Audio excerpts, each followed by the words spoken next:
If you've ever felt stymied over the fact that some of your students aren't sure how to write a thesis, while others are totally ready to tackle counterargument, today's episode is for you.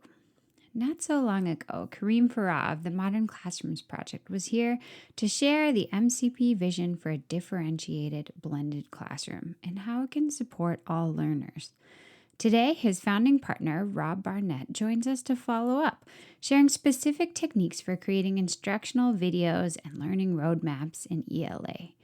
Today, we want to help you design writing units that let your students move through the material at their own pace, reviewing and repeating lessons when they want to, skipping ahead when they're ready. Whether or not you want to follow a full Modern Classrooms Project approach, I think you're going to find this episode really helpful for differentiating your writing instruction. So let's dive in. Welcome to the Spark Creativity Teacher Podcast, a podcast for English teachers looking for more. More creativity, more engagement, more joy, and no more scripted curriculum, lesson planning ruts, or boring book lists. I'm Betsy Potash, and I'm honored you're trusting me to help. You're not alone on this creative journey anymore. Well, welcome to the show, Rob. It's so wonderful to have you join us. Thank you. It's an honor to be here. So this is exciting for me because I actually got to interview your co-founder, Kareem Farah, back in 2023. And I was so interested in his take on your nonprofit, the Modern Classrooms Project, and all of the wonderful ideas that he shared with us. And so I'm excited to go on kind of a side deep dive with you and talk about instructional videos in the classroom for folks who are fully integrating the Modern Classrooms Project, or maybe for folks who want to dabble, who want to try out some more of this type of pedagogy. And I was planning to go just directly into how to make a great instructional video, but then I watched your TED Talk and I felt like we had to start by framing it with the metaphor you use in this TED Talk. It's so wonderful. So let's just start. Let's have you introduce yourself by talking about how teaching a lesson is like leading a bike tour. Sure. Well, thanks first of all for watching. One thing that I try to help teachers do is redesign instruction, and sometimes that can feel kind of abstract, particularly to a non-teaching audience. And so I spent a lot of time trying to think about what's the way that I can explain the challenges of teaching, as well as maybe a solution to those challenges in a way that will resonate with the general audience. And where I landed was on this bike tour. So what I say is, imagine you're trying to lead a group of people on bike through a place that you know really well. And you might start biking, but pretty soon you'll realize your pace is too slow for some riders. They want to go much faster. You're going too fast for others who are struggling to keep up. You've got an itinerary you want to maintain. You have a limited amount of time, and it's going to be very stressful for you and likely frustrating for some of those riders too, if they have to go slower or faster than they're comfortable with. It might even be dangerous. And I think that is a metaphor that certainly describes my experience of teaching. I have a certain amount of content that I want to get through. Some students understand it really quickly and they are ready for more challenge. Other students need more support. They have gaps in their learning. My pace is too fast. So it's not great to push them along either.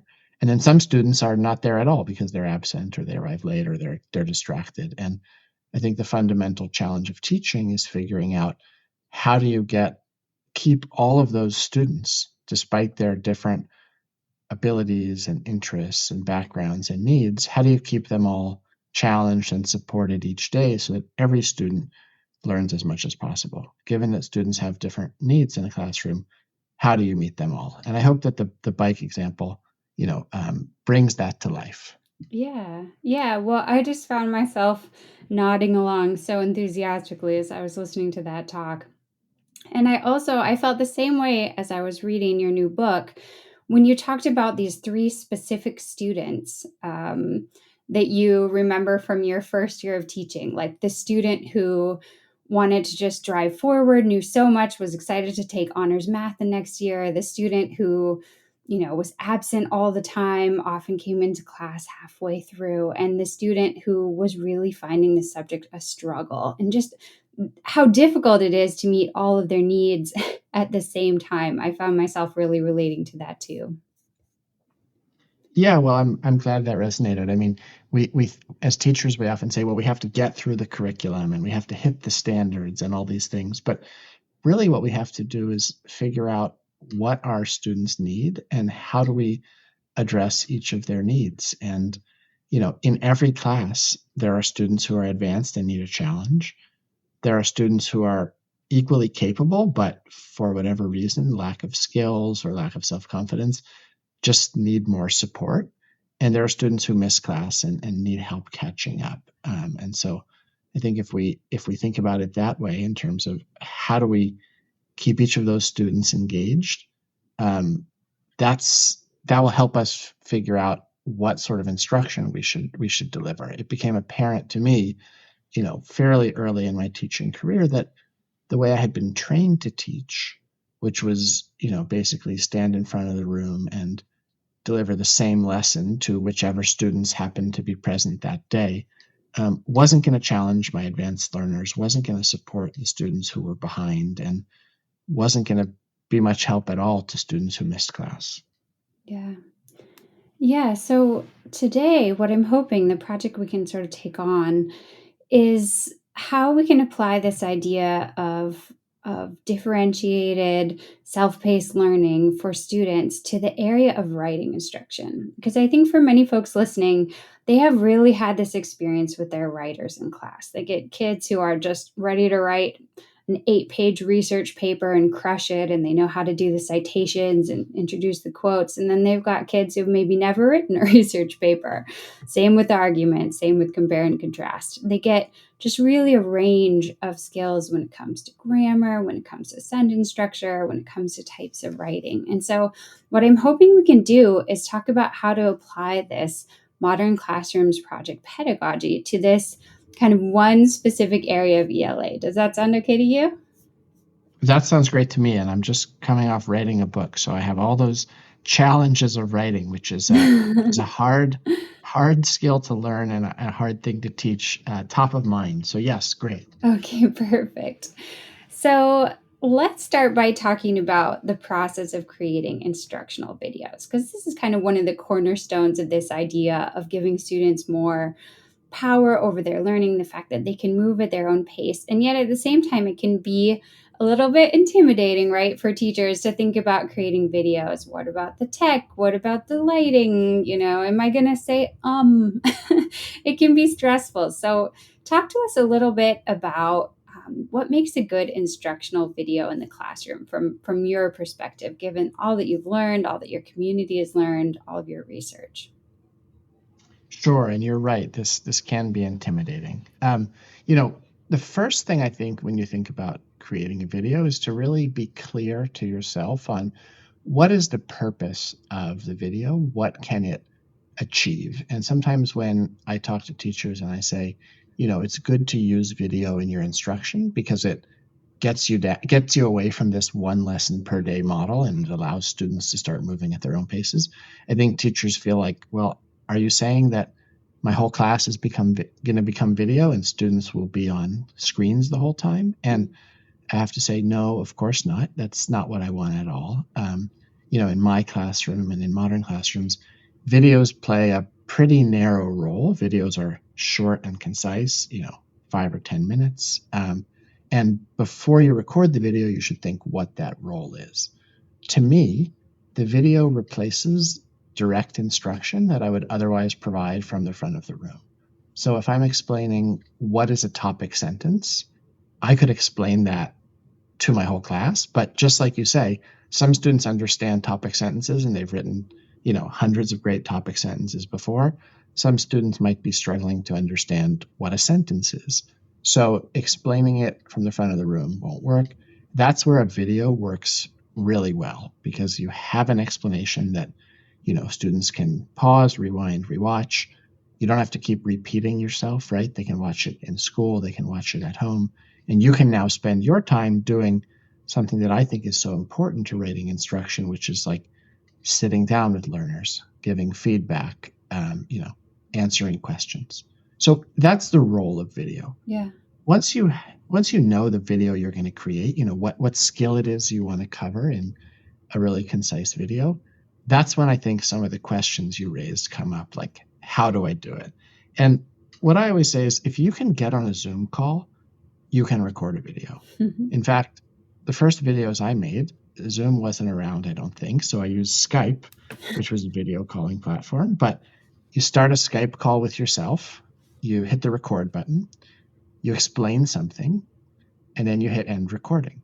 And there you go. You have an instructional video right there. I think teachers often worry about the videos feeling professional or perfect or making mistakes.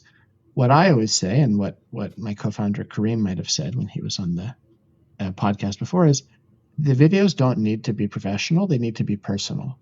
They need to feel like you. That makes students like them. That makes students want to watch them if they're real and feel like you. I certainly made plenty of mistakes and said plenty of times when I was lecturing at my whiteboard too. And in fact, some of the, mistakes I made on videos, students would find the mistakes and they'd, laugh at me for making the mistakes. And that was great. I was being myself, and that really resonated with students. So I would say keep it really simple in terms of the tech you use. Just record a video call with yourself and remember that the mistakes and the imperfections are what make you human and what students will really connect with.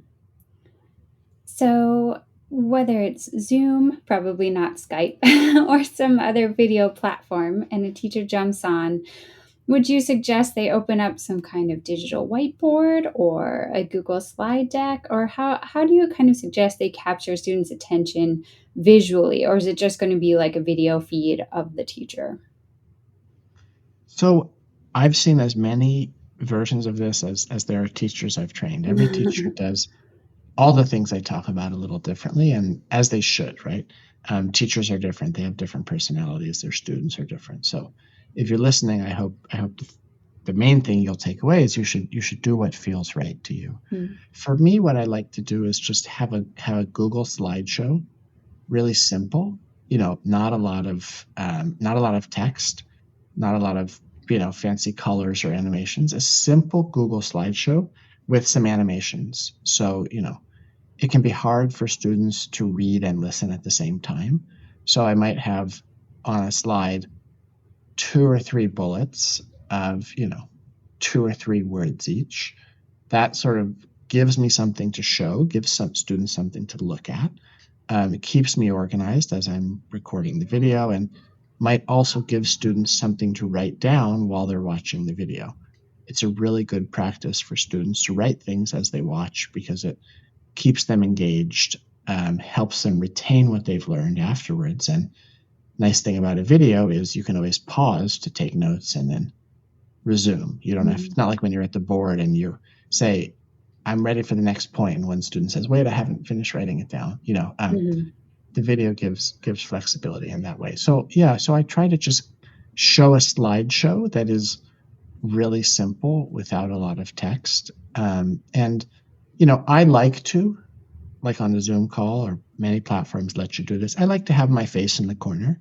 I think that's a nice personal touch. Some teachers do that, other teachers don't. Again, it's really up to you. But the qualities of a good sort of explanation on video are similar to the qualities of good explanation live. Use visuals that are compelling but simple. Don't put too much text on the screen, things like that. I've also seen teachers just speak directly to the camera without slides.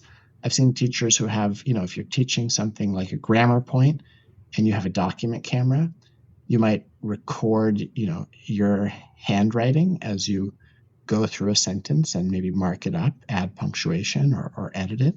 There's all sorts of things you can do, but what you should be thinking about is how can I, in 5 or 10 minutes, explain one sort of skill or point in a way that comes across clearly to my students. Well, there's so much to unpack there. I'm going to zero in on this last thing you said with the one skill. Um, this is something that I've learned a lot about over the years, but it's so important, right, in videos that you do something short that just covers one thing, and then you do many of them. Is that right? Yeah, absolutely. I mean, several reasons for that. One is it's easier often to create a short video, right? There's Yeah. less room for mistakes. But Mhm. it's also about how the classroom functions. The whole reason for teachers and young people to come to school is to work together. So you don't want them sitting on their screens watching long videos where they lose focus. You want it to be a concise video so you hold their attention, and then you want them closing the screen to work together. If I'm teaching topic sentences, I might want a video that's just about, the topic sentence for an essay, for the paragraphs in an essay. And then I might say, after the video, just write 5 different topic sentences with a classmate, or, read three paragraphs with a classmate and edit the topic sentence, or some activity like that. But the short video lets students really focus on the one skill in question, and means that students have more of class to work together. I'm imagining teachers listening right now who have explained what a topic sentence is 700 times in their career, and every block, every year, and then in their review materials, and then in specific, one on one help sessions with students. What a relief, right? To just have a really solid explanation that any student can watch at any time in 5 minutes. It just sounds really helpful. Yeah, and I think another nice thing is that students can watch it at home and watch it with their families too. So, some students have people at home who know exactly what a topic sentence is and how to write a great one. Some students don't. And if they're doing homework with a parent or older sibling, the sibling can watch and see how the teacher's teaching it, and help. So, I think that's a nice benefit that I didn't realize initially, when I was creating videos. But over time, students said, "Oh yeah, my dad likes watching these videos too." I thought, "Wow, that's cool." Yeah. One thing I've been working on recently is the idea that in teacher feedback for writing, the actual comment could link quickly to the resource that will allow the student to solve the problem. And I feel like a video like this, when teachers are commenting on student writing digitally, if they could just say, hey, this topic sentence needs review, here's the video, and just link directly to the video, then they don't have to write a paragraph in the comment explaining what the issue is. I love that. Yeah, and I think that would, that can lead to a when you do sit down with that student, if you have the chance to give feedback, you don't need to spend the feedback session on your 700 first explanation of topic sentence. You can say, hey, well, did you watch the video? Okay, here's where I think I don't have to tell you what a topic sentence is, Mm-hmm. a good topic sentence is. Let's just focus on where yours was strong and where it needs improvement. Yeah, yeah. And gradually, as you have a library of 50 videos about different elements of writing instruction, that writing feedback becomes like a roadmap for students where they can really see the solution for every single problem. And then you can follow up with them, as you say, as much as possible for how it applies to them specifically. Exactly. And the key word you said there to me is gradually. Sometimes I think teachers hear about this and say, oh my God, I can't create 50 videos. Like, Right. I'm struggling to plan as it is. And I know how that is. I know how hard it is to, just get your next day's lesson ready. Yeah. But if you can do a video here, a video there, you start to get some nice feedback from your students. You start to realize that class is often less stressful and more enjoyable when you're down from the front of the room. Um, you know, Pretty soon you'll start to build up a bank of videos, and over the course of a year or two, you might get to the point where a lot of your writing skills are explained in video, and then that just opens up so much opportunity for you and for your learners. Yeah. I wanted to go back and pick up on another thing you said, which was that students could be taking notes as they watched a video and that would be helpful for their retention. You mentioned a few times in the book just this importance of trying to build some interactivity into the videos. And so I wanted to ask if you could expand on that a little bit. Yeah, I mean, like I say, a good video is like a good live explanation, right? And if you were sitting with a student next to you and explaining a topic sentence, you probably wouldn't just talk for 5 minutes.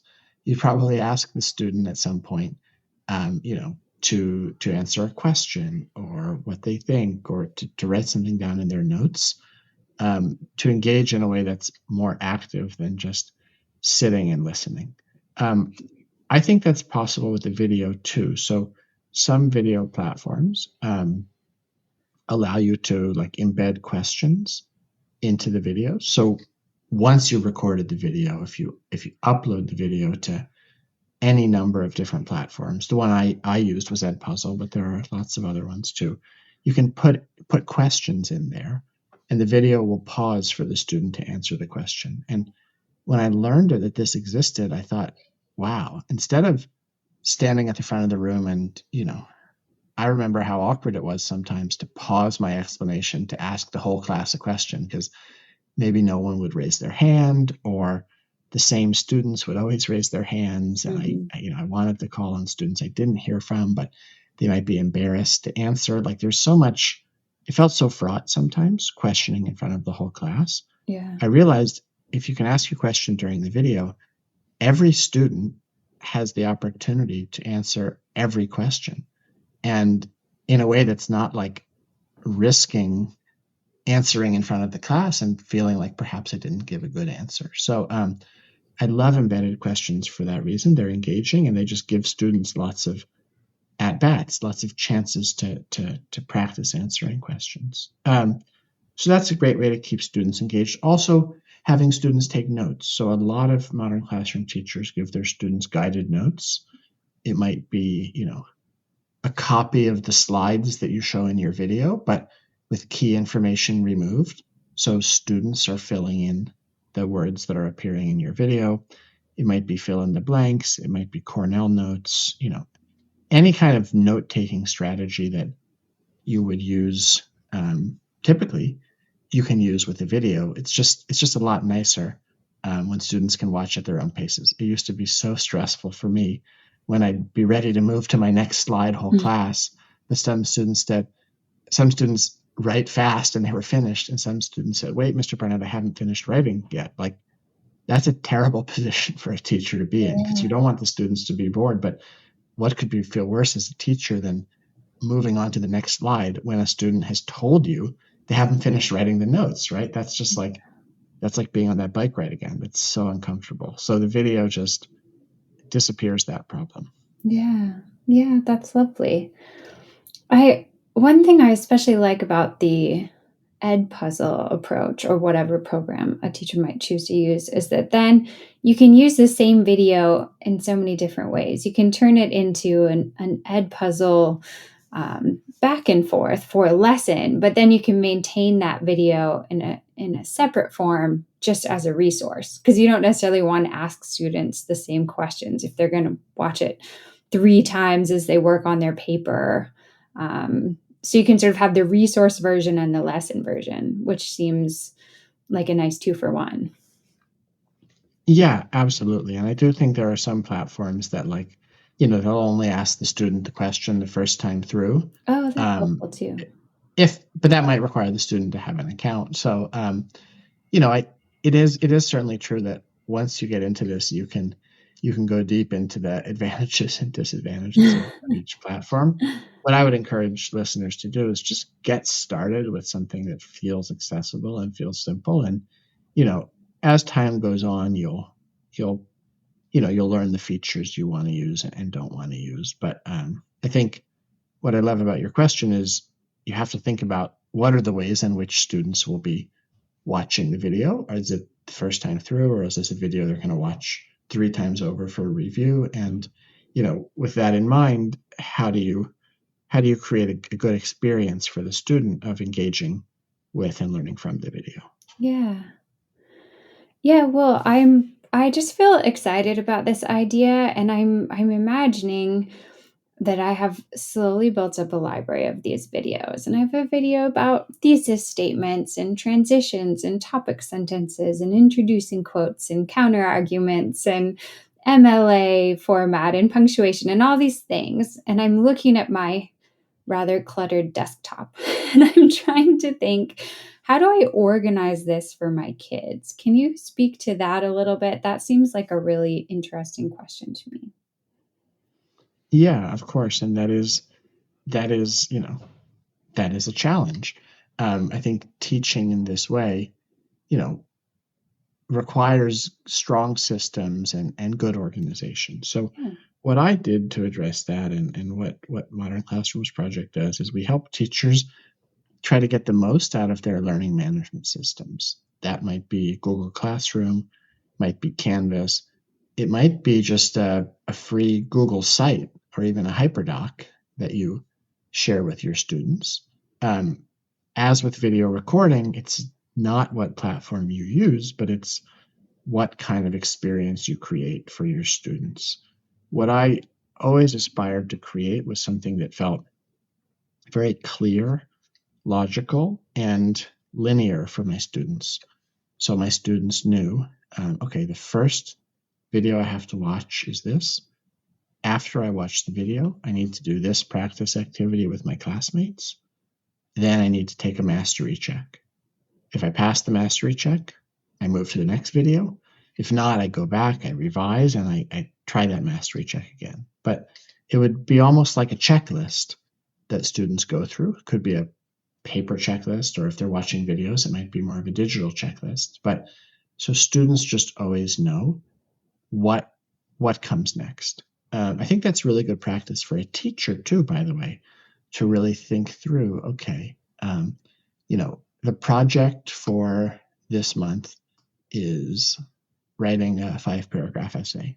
So what's the sequence in which students should learn this? And then, it forces you to organize things in a really clear way. First, my students are going to watch this video, then they're going to do this, then they're going to work on their topic sentences, then they're going to do this. So, any learning management system can work.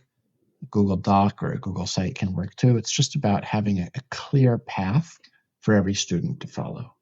Yeah.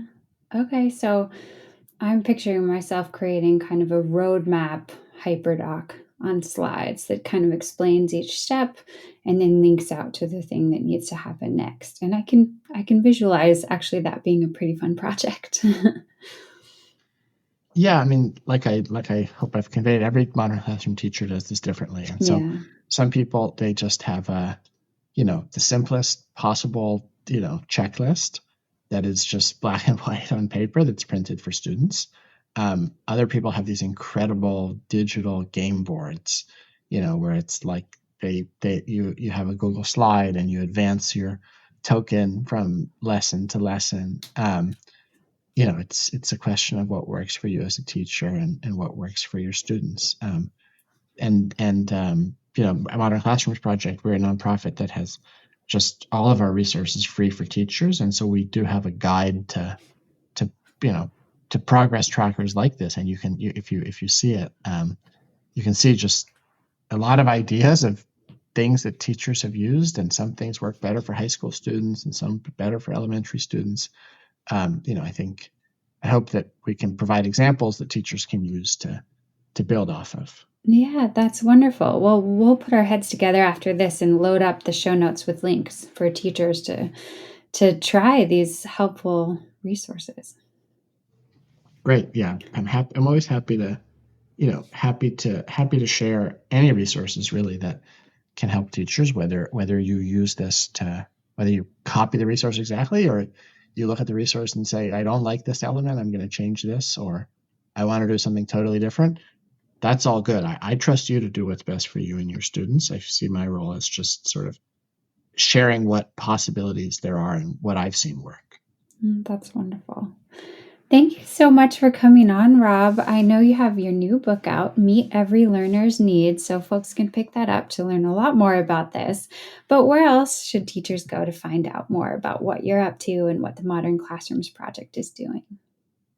Yeah, well, thank you for plugging the book. I mean, if you like reading and you want to, hear sort of my story of how I arrived at these approaches and really a deep dive into everything I've talked about today and more, then the book is a great place for that. But like I say, Modern Classrooms Project is a nonprofit that makes all of our resources available totally free to teachers. What I would recommend is you visit modernclassrooms.org.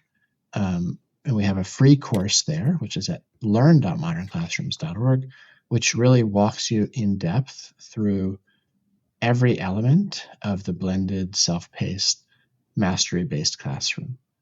We've had teachers at all subject areas and grade levels go through that course, and I hope it will be a useful resource for you. If you want to learn more about the book, there's also a website for the book. It's meeteverylearnersneeds.org. So, like I say, my goal is just to help create all the resources possible for teachers. And some teachers love online courses, and some teachers would rather read a book. We hope we have something for everyone that helps you meet your learners' needs. That's wonderful. Thank you. Yeah, thank you. I'm always grateful for the opportunity to share. I really do believe that these practices improve learning experiences for students, improve teaching experiences for teachers, make teaching more enjoyable, more sustainable. And so I'm just grateful for the opportunity to share what I believe. Thanks so much for joining Rob and I today to talk about how to create wonderful instructional videos that can make an impact for your students without a whole lot of hassle. Until next time, take care of yourself and stay creative.